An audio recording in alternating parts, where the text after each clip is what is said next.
Chaque été, les vacanciers rêvent d'un petit bout de France, la Côte d'Azur. Paradis des yachts, de la frime et des jet-setters. Pour séduire les visiteurs, adeptes de balnéaire, plongée sous-marine avec des fonds magnifiques ou sport nautique aux sensations toujours plus fortes. Résultat, la région attire près de 10 millions de touristes chaque année. Rien ne doit venir gâcher votre séjour. Alors dans l'ombre, des héros du quotidien se démènent. Incendies impressionnants, bagarres intenses et accidents de la circulation parfois dramatiques, ils sont sur tous les fronts pour sauver des vies. À Mandelieu-la-Napoule, Charlie, le directeur de la police municipale, est au cœur d'une politique de tolérance zéro contre les incivilités. Vous ne l'avez pas calmé, vous n'avez pas empêché le problème. C'est moi qui prends 135 €? Cette année, il sera confronté à des gens du voyage. Ces derniers veulent s'installer sur la commune. Oui, monsieur, c'était sale. Tout le long du bord, il y avait des excréments partout, monsieur. Cette confrontation à peine croyable va mobiliser les forces de l'ordre de la région. Première sommation, nous allons faire usage de la force. La caserne d'Antibes possède une des plus grandes brigades du secteur, comprenant 130 pompiers. Parmi eux, le charismatique Rémi, musculature impressionnante, Parfait pour avoir les gros biceps. mais surtout un homme au grand cœur avec les victimes. On va vous enlever votre casque doucement et on va vous mettre un collier, d'accord? Franck, lui, ne sort pas ses muscles, mais sa guitare. Très à l'aise pour mettre l'ambiance au mythique bal des pompiers, mais aussi pour sauver un bébé de brûlures très sérieuses. Be careful. Les médecins des urgences de Fréjus-Saint-Raphaël gèrent les interventions les plus graves. Ils sont en première ligne. Beaucoup d'entre eux vont être confrontés à des patients en danger de mort. Solange intervient sur un accident de la circulation très grave. Il a pris un choc frontal avec un véhicule qui roulait à plus de 100 km/h qui était en train de doubler sur la ligne blanche. À part le thorax, est-ce que vous avez mal ailleurs, monsieur? Elle est la responsable du service mobile d'urgence. Généreuse, Solange consacre sa vie aux autres. La victime décédée, c'est sa fille? Youngi, elle, est une urgentiste très douce, mais aussi très efficace. Elle va devoir superviser le transfert d'un patient. Celui-ci peut décéder à n'importe quel moment. Ils vont vous opérer dans le grand hôpital. Vous allez découvrir comment tous ces professionnels s'activent pour que vos vacances ne tournent pas au cauchemar. Voici votre nouvelle série, Un été chaud sur la Côte d'Azur.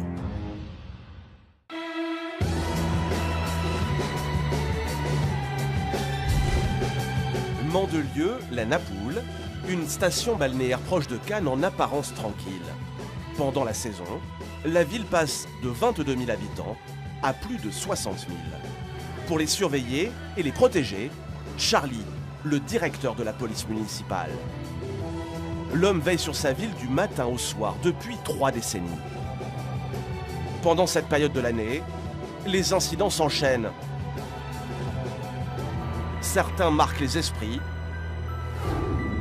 Dans quelques heures, la ville va se retrouver en état de siège. Tout démarre au poste de vidéosurveillance. Ici, les opérateurs scrutent les moindres recoins de la commune grâce à 140 caméras.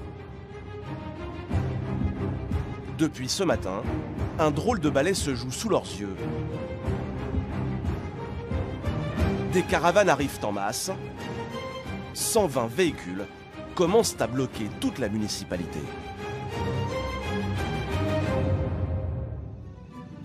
C'est le début d'une incroyable bataille entre les forces de l'ordre et la communauté des gens du voyage.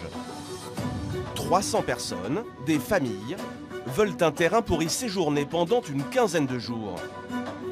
Selon l'un des responsables, ce bras de fer annuel serait la faute de la préfecture.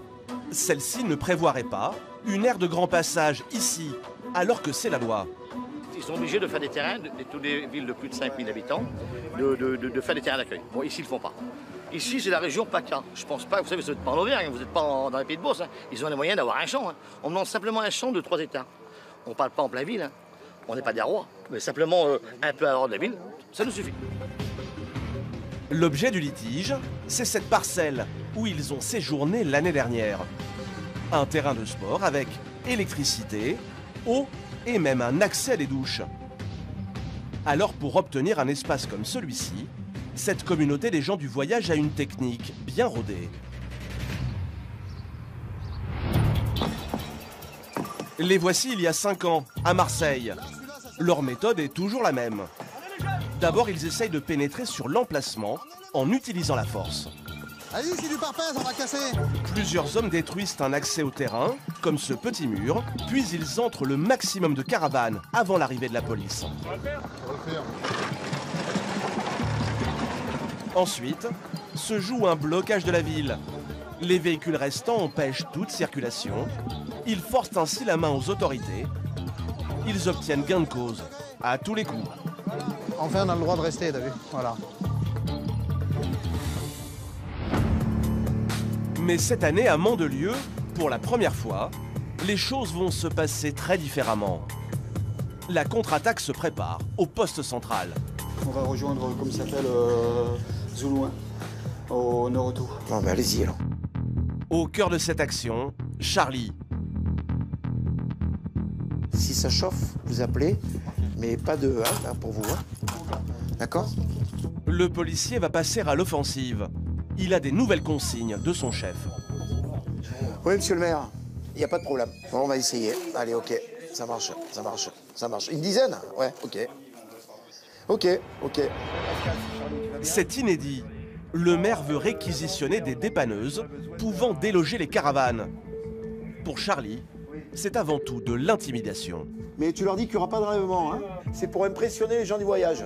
Oh putain, passe-moi Pascal. Hein. C'est déjà pour les mettre à proximité, de façon à ce qu'ils voient qu'ils risquent d'être mis en fourrière. Hein, puisqu'ils nous bloquent les routes. Donc tu n'en as pas de dispo. Bon, allez, bye, bye. Mais trouver ces dépanneuses n'est pas si simple. Bonjour. On vous a dit la mission? Finalement, au bout de 20 minutes, Charlie n'en a trouvé que 2. Pour l'instant, on ne fait pas d'enlèvement, c'est juste un positionnement. Le policier part avec seulement 2 dépanneuses et non les 10 demandées par la municipalité. Oui, monsieur le maire. Oui. Ben, ça y est. J'ai déjà 2 camions. On est en train d'en contacter d'autres, mais il y en a beaucoup qui sont déjà en déplacement hein, sur des trucs. Pas assez satisfaisant pour monsieur le maire. Les instructions viennent en fait directement du nouveau préfet des Alpes-Maritimes. L'homme est en place depuis quelques mois et n'a pas l'intention cette année de céder au blocage des gens du voyage. Alors la pression retombe sur Charlie. Bon, on va essayer, parce que j'ai essayé d'avoir d'autres garages, mais ouais, d'accord, on fait le maximum, on s'en occupe. Unité Victor 3. Vous rappelez la fourrière, s'il vous plaît, et vous leur demandez des camions supplémentaires. Hein, il m'en faudra une dizaine. Le policier est tendu. Attendez. Tiens, c'est pas vrai. On va positionner, Yves, on va positionner cela déjà, après on verra. Alors ils sont où là?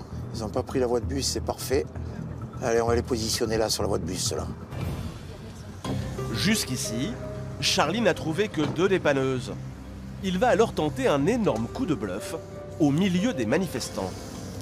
Ouais, Victor Unité, Victor 3. Bon, j'ai déjà positionné les 2 dépanneuses. On attend les 15 autres qui arrivent. On attend 15 autres dépanneuses qui vont pas tarder à arriver. Dans cette confrontation, Charlie sème le doute. Il veut montrer que la préfecture tient bon et ne va pas reculer cette fois-ci. Non, je vous dis ça parce que j'ai les gens du voyage à côté. Voilà, oui, tout à fait, on s'en occupe. Donc maintenant, il ne reste plus qu'à arriver les quinzaines de voilà. Pardon, monsieur? Sans procédure, c'est bon. Oui, mais c'est pas grave, monsieur. Allez, merci beaucoup. Au revoir. La tension monte d'un coup. L'un des responsables interpelle Charlie. On attend. Monsieur, le préfet, il décidera. Hein.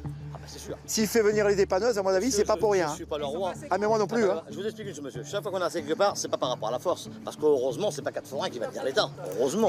Bon, ça a toujours été par les lois. Effectivement, les grandes villes doivent prévoir un terrain pour les gens du voyage. Mais dans cette histoire, la préfecture aurait proposé une autre parcelle à la place du stade. Selon les autorités, cet espace serait tout aussi bien. que vous oubliez que le préfet vous a proposé un terrain, monsieur, et que vous ne l'avez pas accepté. Vous l'avez pas accepté. Un gadou, vous plaisantez ou quoi? Ah, monsieur, c'est pas moi qui l'ai proposé, c'est le préfet. Moi, je le refuse. Moi, je suis président de la commission. Eh ben, vous le refusez. C'est votre droit. C'est votre droit. C'est votre droit. Pour ce responsable, ce terrain n'est pas utilisable. C'est donc parole contre parole. C'est une déchetterie. Il n'y a pas d'eau, il n'y a pas de courant, il n'y a rien du tout. On n'est pas des sauvages. On a tous des climatisations, on a tous des frigidaires. Vous oubliez une chose, monsieur, c'est que le terrain de sport, il y a des trucs prévus dessus.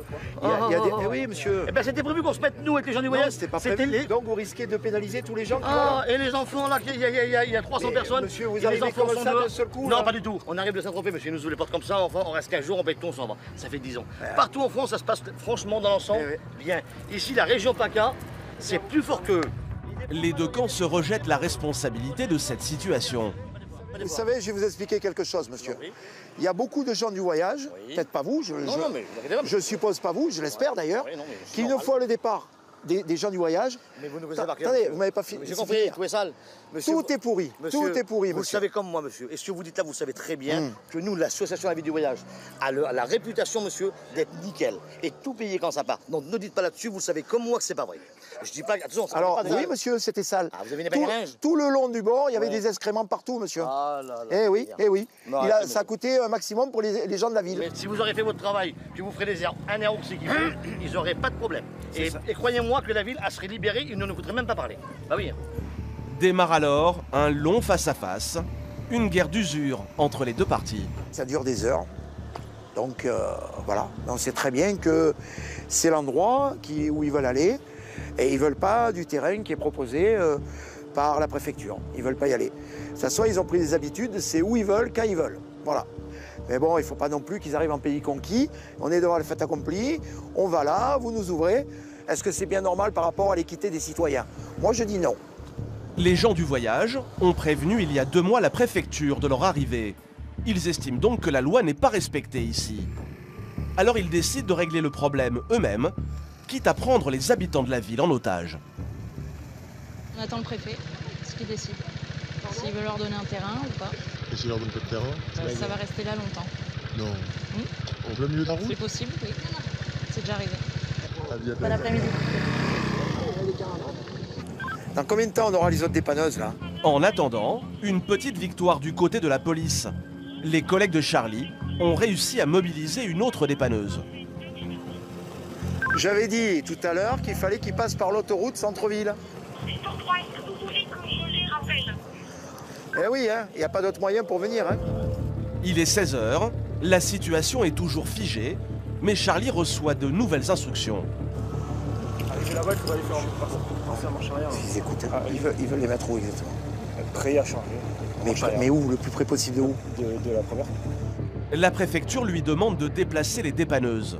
Charlie doit se rendre en début de cortège, près du stade, où les gens du voyage veulent entrer. Mais le policier craint que les manifestants l'empêchent de se repositionner. Bon, on va faire marche arrière, on va repartir sur notre endroit, d'accord? Hein? Vous nous suivez? Fais vite, ils vont nous bloquer les camions. Et commencez à reculer, vite! Vite. Ils doivent rapidement partir avant que les gens du voyage ne puissent réagir. Putain. Ils sont en train d'appeler les autres. C'est le jeu du chat et la souris. Ça me rappelle ma jeunesse. Et qui est le chat, qui est la souris? On le verra à la fin, mais j'ai bien peur que... Enfin, je dis rien pour l'instant. D'ici la fin de la journée, la situation avec les gens du voyage va complètement dégénérer.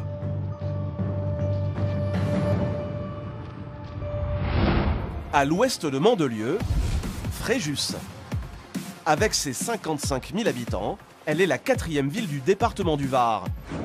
Et l'été, elle peut accueillir près de 110 000 vacanciers, grâce notamment à ses hôtels et ses campings.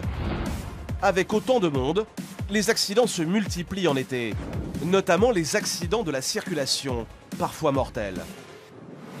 En première ligne, le centre hospitalier Émile Bonnet. Ici, en cette période, les urgences ne désemplissent pas du petit bobo. T'arrives à bouger la jambe? À des vacanciers totalement déboussolés. Non, monsieur. On reste là. 100 à 250 patients par jour sont à soigner. L'équipe médicale est composée de 80 personnes. L'une des figures importantes du service est Solange. Elle travaille à Fréjus depuis 5 ans. Et bonjour. Il faut que j'aille m'habiller rapidement. 48 heures, fièvre, inflammation de la plaie. Cette médecin chevronnée a exercé dans plusieurs environnements, formée aux soins des accidents de plongée ou à la médicalisation par hélicoptère. Solange a une expérience tout-terrain. Vous aviez des malaises là actuellement? Ses compétences lui ont permis de devenir la responsable du SMUR, le service mobile d'urgence et de réanimation. Son métier, elle l'adore. C'est déjà l'absence de routine, d'avoir effectivement des pathologies, des cas tout le temps différents, qui touchent un peu à toutes les spécialités. Aussi la satisfaction quand on prend en charge un patient, d'avoir un résultat immédiat. Ce matin, Solange va pouvoir utiliser tout son savoir-faire. Elle a été appelée sur un accident de la route. Cette intervention va particulièrement la marquer. Il y a déjà une équipe sur place? C'est un renfort, là on part en renfort sur un accident de circulation. Il y a déjà une victime décédée et il y a 2 victimes incarcérées. La situation est préoccupante. L'équipe doit se dépêcher. T'as vu où c'est? On n'est pas arrivé encore. Ça pose problème ça pour votre intervention là Ça nous ralentit bien entendu, ça nous ralentit pour porter secours le plus vite possible. Et nous c'est vrai que là on est un petit peu bloqués. Là ça va, ils ont de la place quand même pour se pousser. Ah, tu vois, en plus ils ont fait poser l'hélico évidemment, donc ils ont coupé la circulation. Qu'est-ce qu'ils ont fait, un face-à-face? Un hélicoptère sanitaire a été réquisitionné pour l'occasion. Il a permis d'intervenir plus rapidement sur le lieu de l'accident, une route départementale de l'arrière-pays. Pour Solange, il y a sûrement d'autres vies à sauver, mais le choc entre les 2 voitures a été violent. Quand on voit l'état des véhicules, c'est quand même impressionnant. La première équipe, déjà sur place, tente de désincarcérer la passagère de ce véhicule. Dans la voiture en face, se trouvait une famille de 4 personnes, dont cette victime de 18 ans, décédée sur le coup. Solange doit s'occuper des autres blessés, en commençant par le père. Donc il roulait à peu près 70 km/h. Apparemment, il a pris un choc frontal avec un véhicule qui roulait à plus de 100 km/h qui était en train de doubler sur la ligne blanche. D'accord. Donc ce monsieur il se plaint d'une douleur au niveau de la cage thoracique, notamment par rapport au port de la ceinture. Oui. Voilà, donc il y a des dermabrasions et une douleur à l'aspiration. D'accord. Voilà. Le père de famille doit sa survie au port de la ceinture de sécurité et à l'airbag de sa voiture. À part le thorax, est-ce que vous avez mal ailleurs, monsieur? Non. La tête, vous avez tapé la tête un petit peu? Donc vous, monsieur, vous étiez conducteur, passager? Conducteur ceinturé, donc. Vous êtes sorti seul du véhicule? Oui. Je voulais aider ma fille. Mais ça arrivait trop tard. Trop tard. Ça met trop de temps, les pompiers. Mon fils, il est où? Votre fils. Il y a votre fils et votre femme? Je vais aller les voir. Je voudrais me renseigner. La victime décédée, c'est sa fille? Ou c'en est une autre? Parce qu'il me parle de sa fille. Oui. C'est la victime qui est décédée, sa fille, d'accord. Le papa a quand même un traumatisme thoracique qui nécessite une prise en charge en milieu hospitalier. Vous s'y faites à ce genre d'accident? Non, on s'y fait jamais.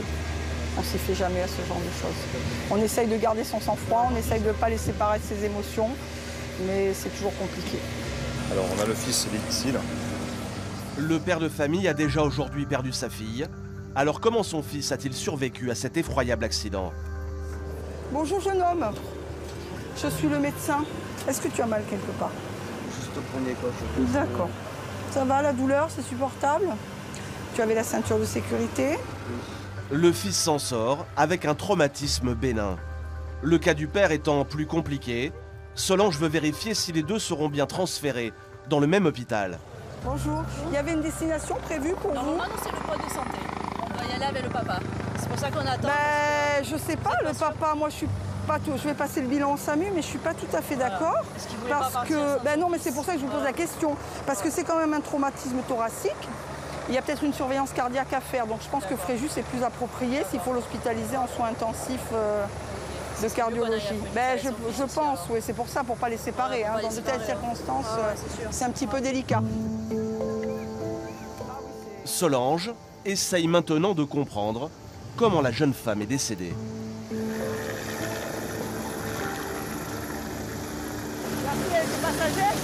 Elle était derrière, elle était pas attachée. Ah. J'ai vu la fille, elle avait la tête comme ça, elle était bleue, le thorax abdomen, j'étais tout seul, j'ai dit d'arrêter.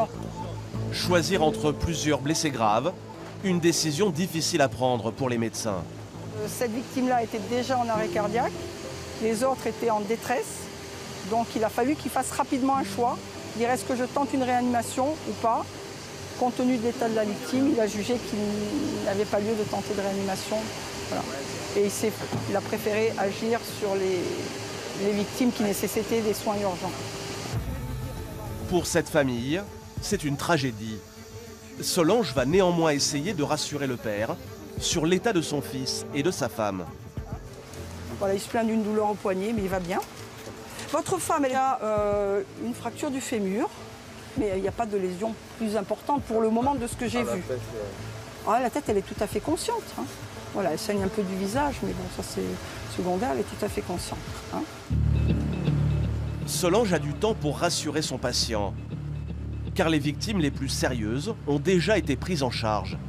La conductrice de l'autre véhicule pourrait avoir une hémorragie interne. C'est une urgence vitale. Les médecins ont décidé de l'évacuer par hélicoptère à l'hôpital. La mère de famille est blessée fortement, mais ses jours ne sont pas en danger. Par précaution, elle est aussi transportée par hélicoptère au CHU de Nice. Au même moment, ce couple d'amis de la famille arrive sur les lieux de l'accident pour soutenir le père. Il demande s'il y a le sac à main de sa femme. Oui. Alors il paraît que... Oui. Alors où est-ce qu'il est? Ah ben il est là. En aparté, cet ami de la famille interpelle Solange. Elle est inquiète. Il y a personne qui peut le prendre. Très attention, il peut se suicider. Qui ça? Le monsieur. De toute façon, il va être hospitalisé pour le moment. Il va avoir une prise en charge. On va contacter notre équipe tout de suite dès notre arrivée. Hein. Là, il a quand même son fils. Essayer de le motiver par rapport à son fils. On va faire une prise en charge dès l'arrivée. D'accord. Ce terrible accident rappelle la nécessité de porter la ceinture de sécurité en toute occasion. Dès 20 km/h, un choc subi sans ceinture peut être mortel. Pour Solange, maman de 2 enfants, ce genre d'intervention la chamboule à chaque fois. Ouais, ça c'est le petit. Est-ce qu'on passe vite à autre chose ou ça reste un petit peu quand même? Ça reste tant qu'il n'y a pas autre chose derrière. Là, voilà, on accuse le coup.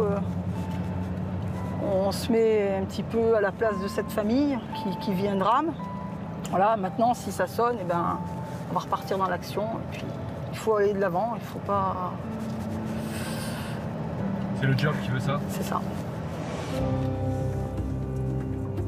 La mère, le père et le fils resteront quelques jours à l'hôpital. Ils en sortiront, marqués à jamais par ce drame. La région Provence-Alpes-Côte d'Azur est l'une des régions les plus touchées par la mortalité sur les routes. L'an passé, 346 personnes ont perdu la vie dans un accident de voiture. Du côté de Mandelieu, 120 caravanes des gens du voyage ont bloqué la ville depuis ce matin. Ils veulent obtenir un terrain pour s'y installer 15 jours. Allez.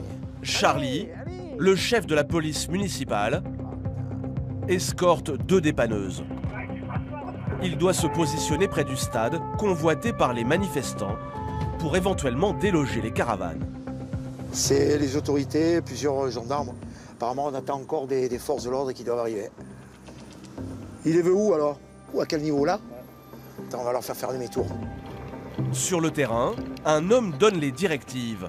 En chemise bleue, le sous-préfet des Alpes-Maritimes, il agit sous les ordres du préfet. Préfet, mes respects. Bonjour.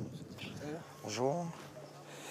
Donc j'ai d'autres dépanneuses qui vont arriver. Hein. Par contre, voilà, on va les faire marche arrière. Ouais, on les fait faire marche arrière. Pour l'instant, il faut pas qu'elles dépassent en gros. Elles peuvent être en marche arrière à l'endroit où elles sont, parce que comme j'ai pas encore. Voilà, d'accord, d'accord. Oui, bravo Carole, tu me reçois? Ils viennent pas jusqu'ici, ils restent à votre niveau. Ouais, c'est reçu. Pour info, un des deux chauffeurs là vient de nous signaler qu'il a eu son responsable qui nous fait venir un gros camion. Oui, c'est reçu. Plusieurs dépanneuses commencent enfin à arriver. La cavalerie se met en place. Tu vas bien? Ça va et toi? T'as besoin d'aide apparemment? Par contre, fais vite, mets-toi de l'autre côté parce qu'on a les CRS qui arrivent là. Ouais, on va les aligner là tout le long. S'il te plaît, ouais. De nombreux gendarmes ont été mobilisés. Plusieurs cars de CRS se sont déplacés. Les autorités ont sorti le grand jeu. Colonel, ça va et vous? Bien. Bonjour Charlie, ça va bien? Bien. La vidéo, elle trace un petit peu leur mouvement là sur Mandelieu. Ah ben on les a depuis le départ en vidéo. On a deux versions. Pour certains, je dirais sur la mairie de Mandelieu, d'autres sur la mairie de Cannes. Ah, parce que moi j'ai envoyé... De leur côté, certaines personnes des gens du voyage ont bougé. Oui, Alpha, vous me faites tout de suite un compte-rendu pour le commandant de compagnie ainsi que pour autorité. Si les gens du voyage arrivent en mairie, s'il vous plaît, immédiatement.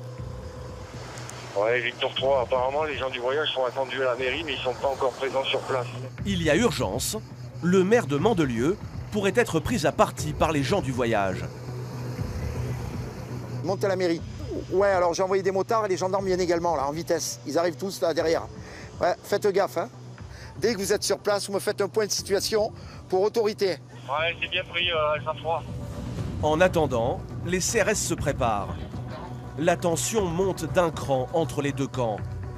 Franck est le leader des gens du voyage.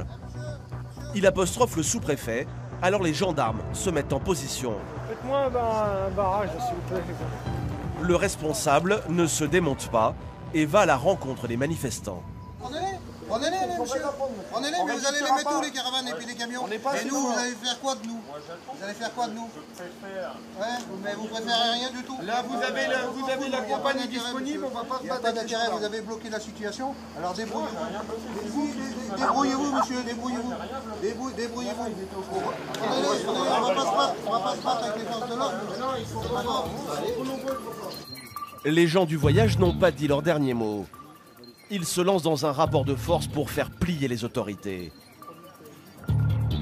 Ils récupèrent alors des barrières sur la voie publique. Ces hommes s'apprêtent à mettre leur vie en danger pour obtenir leur terrain. Une petite trentaine de manifestants grimpent ce talus. Ils se retrouvent au bord de l'autoroute A8, la Provençale. Cette voie est très passante. Elle est traversée par près de 120 000 véhicules par jour.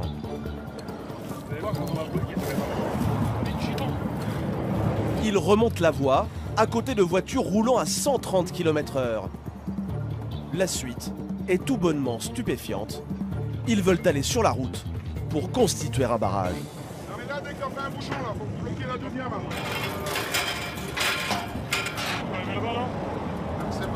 Ils ont déjà bloqué cette bretelle de sortie. Cette conductrice voudrait néanmoins passer.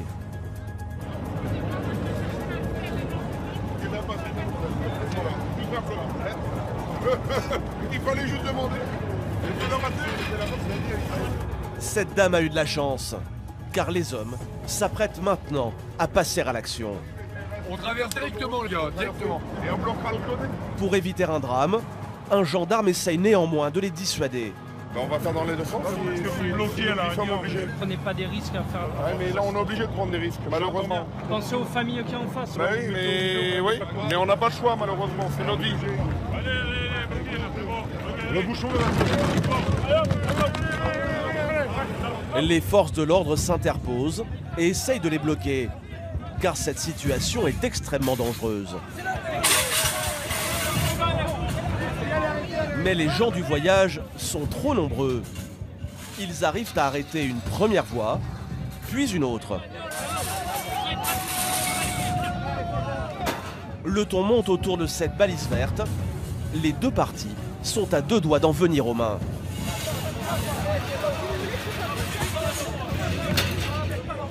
En moins d'une minute, ils ont réussi leur coup.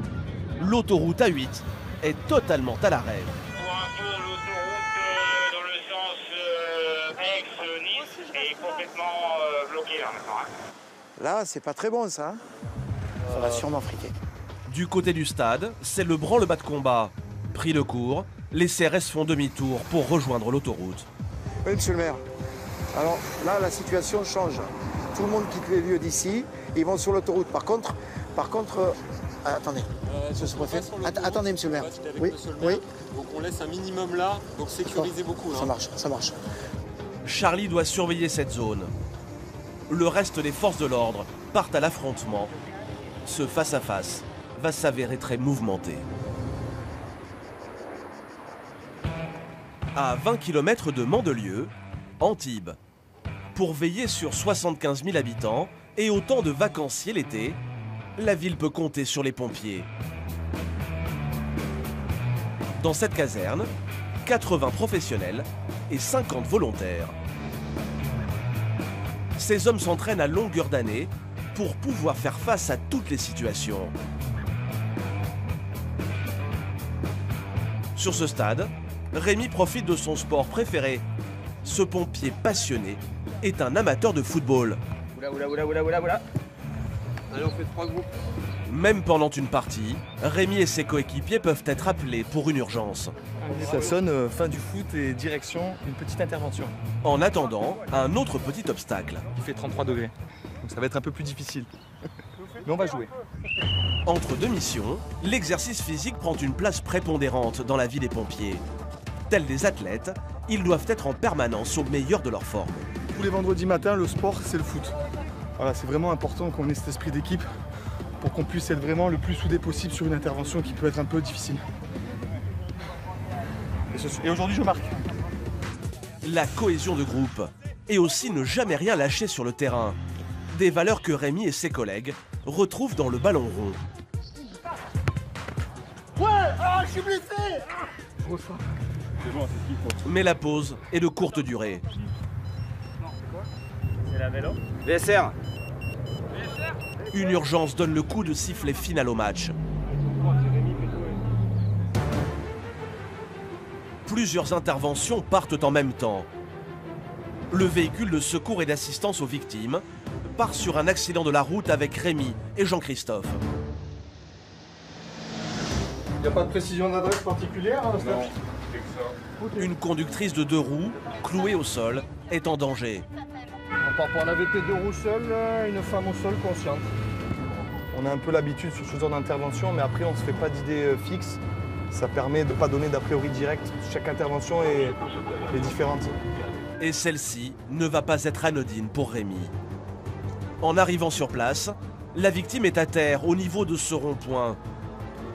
Rémi et ses collègues doivent aller vite pour sortir la dame de là, tout en prenant des précautions.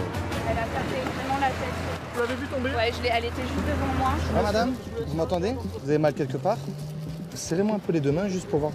Vos deux jambes, vous les bougez correctement? Ok, super. Je vais enlever votre veste doucement, ok? Pour voir si tout va bien. Quand je vous touche, là, vous avez pas mal? Moment crucial de l'intervention, Rémi doit protéger la nuque de la jeune femme. Okay, on va vous enlever votre casque doucement et on va vous mettre un collier, d'accord? Vas-y, doucement, vas-y, c'est bon. Tu peux te mettre au maintien de tête? Super. Le collier sert à diminuer les risques d'aggravation d'une lésion de la moelle épinière. Ça vous serre un petit peu, c'est normal? C'est pas agréable, mais ça va vous maintenir. Les premiers soins ont été prodigués à la victime. Rémi essaye maintenant de comprendre les circonstances de l'accident. Donc là, elle a dû glisser au niveau du rond-point, elle s'est mise en travers. Donc elle a eu quelques contusions. Avec le choc, elle a peut-être une clavicule qui est cassée. C'est avec que la radio qui va pouvoir dire. Bon, elle s'en sort plutôt bien, qu'il n'y ait pas de voiture qui l'ait tamponnée derrière. Mais il faut quand même se dépêcher pour pas qu'il y ait un suraccident.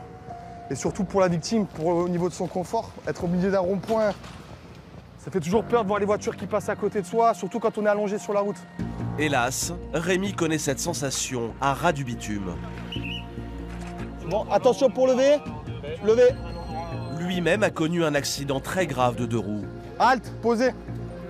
En août 2011, Rémi s'est fait renverser par une voiture sur une route nationale. Il avait alors 23 ans. C'est bon, oui. Cette intervention lui évoque des souvenirs. Super. Ça va, madame? Pour moi, ça me rappelle un peu l'accident que j'ai eu dans le passé. Dans tous les cas, à chaque fois que je fais un accident de roue, j'ai une pensée à ce que j'ai vécu moi. Donc, je prends vraiment pas les choses à la légère et j'essaie d'être vraiment impliqué dans l'intervention parce que je sais que quand on est allongé sur la route, c'est pas évident de voir les voitures autour. C'est pas évident. La dame, elle, s'en sortira sans séquelles. Mais pour Rémi, ce fut un parcours du combattant. Cela commença par 48 heures de coma, 10 jours en réanimation et 3 mois d'hospitalisation. C'est bon, 1, 2, 3. Car la liste de ses blessures était très impressionnante. On vous bouge plus. Non, ça sera. Allez, bon courage. Rémi, toi, tu te rappelles de ta prise en charge? Pas trop. J'ai quelques vagues souvenirs et après, je suis tombé un peu dans un pseudo-coma artificiel. Donc, mais j'ai quelques souvenirs de certaines claques pour rester éveillé. Parce que toi, ton accident, c'était nettement plus grave? Ouais, j'ai eu fracture du foie, de la rate, du pancréas, un pneumothorax et l'explosion du vaste interne de ma jambe droite. Donc c'était un peu plus grave, mais tout va bien aujourd'hui. La vie de Rémi s'arrête d'un seul coup. Il venait de commencer sa carrière de pompier 1 an auparavant. Alors à cette époque, le plus dur reste à venir. Comment remonter la pente? Son salut, il le doit au sport. Je suis dans mon élément. Ah, voilà. J'ai envie de m'entraîner, j'ai envie d'évacuer un peu tout le stress de la journée, toutes les interventions. Une bonne séance de muscu. Aujourd'hui en plus c'est biceps, triceps, quelque chose que j'aime bien. Aujourd'hui, il est plus vaillant que jamais. Voilà, toujours s'échauffer 5 minutes pour pas se blesser, c'est important. Il arrive facilement à affronter la fameuse épreuve de la planche. Tout pompier doit pouvoir monter ses 2,40 m. Mais il y a 7 ans, quand il sort de l'hôpital, sa jambe droite n'était plus fonctionnelle. Voilà, j'ai eu une belle cicatrice ici. J'ai eu un trou dans la jambe important. J'avais le fémur apparent. Donc j'ai dû réapprendre à marcher. Ça a été une vraie bataille face à moi-même parce qu'on m'a dit que j'allais plus être opérationnel, que j'allais répondre au téléphone, que peut-être le métier de pompier était totalement terminé, que le sport c'était fini, qu'on m'a dit plein de choses assez dures à entendre. Mais il ne lâche rien. 3 mois de rééducation pour réapprendre à marcher correctement, puis de l'entraînement tous les jours. Il se sculpte un corps plus impressionnant qu'avant. Ça m'a appris que la vie, c'est comme ça, il y a des hauts, des bas. Là, j'étais vraiment en période de bas et qu'il fallait que je me batte contre moi-même. C'était une longue bataille, mais j'en suis plutôt fier parce que lors d'aujourd'hui, j'ai pu redevenir pompier, j'ai pu physiquement redevenir au top. Elle est là-bas, la lance. Aujourd'hui, cette histoire est loin derrière lui. Il profite d'une vie encore plus intense avec sa femme et son fils. Tyrone, viens. Allez, la vitesse. La vitesse, la vitesse, la vitesse. Là. Tyrone, c'est là, le tuyau, il est là. Un futur petit pompier. Moi, j'ai en train de rouler. Là, il sort de la crèche et on passe à la caserne. C'est le rituel. Allez, go. Que du bonheur. Tu vas aller voir quoi? Rémi a déjà commencé la formation de son fils. On met les gyros, on allume. T'es prêt? On va sauver le monde.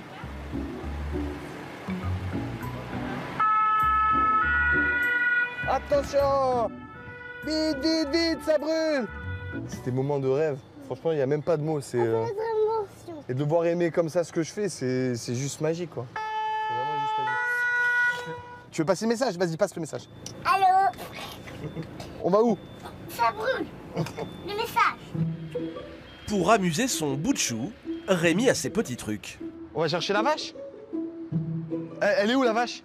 Ou je sais où il y en a une énorme. Viens, vite, vite, vite, vite, vite, vite, vite. Il y en a une énorme. Elle est là, la vache.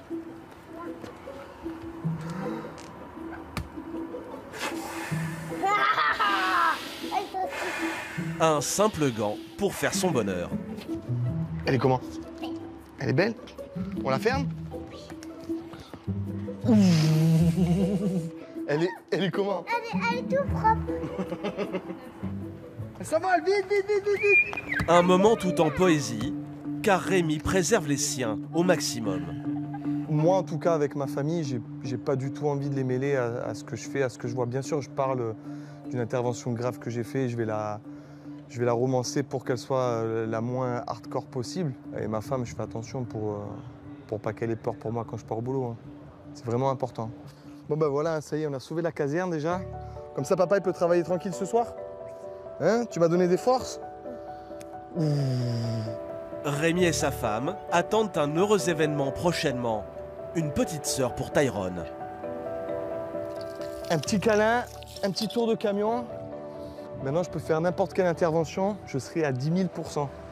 Voilà, la force, ça vient aussi de ça. Nous avons suivi Rémi pendant plusieurs semaines. Il sera l'un des héros de notre série de l'été.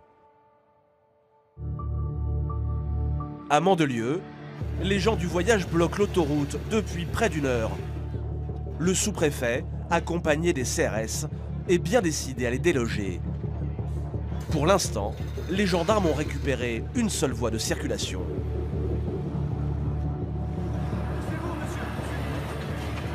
On veut pas la guerre, on veut pas du tout se battre avec eux, on n'a pas peur. Mais on est surtout très déterminés. Après, ils vont charger, on va se sauver, on va revenir, ils vont revenir, voilà, on va essayer de faire comme ça. Même, on n'a pas le choix. Première sommation! Nous allons faire usage de la force! Cette fois-ci, la technique de blocage des gens du voyage n'a pas fonctionné. C'est une première. Les CRS s'apprêtent à charger. Les manifestants reculent, mais ne quittent pas les lieux. Il est fou le préfet, il est fou le préfet. Tout ça pour un champ. C'est honteux, c'est une honte. C'est une honte, hein. N'arrêtez pas de marcher 2 secondes! Ah non, on va rester là, justement! La scène semble surréaliste, en pleine autoroute.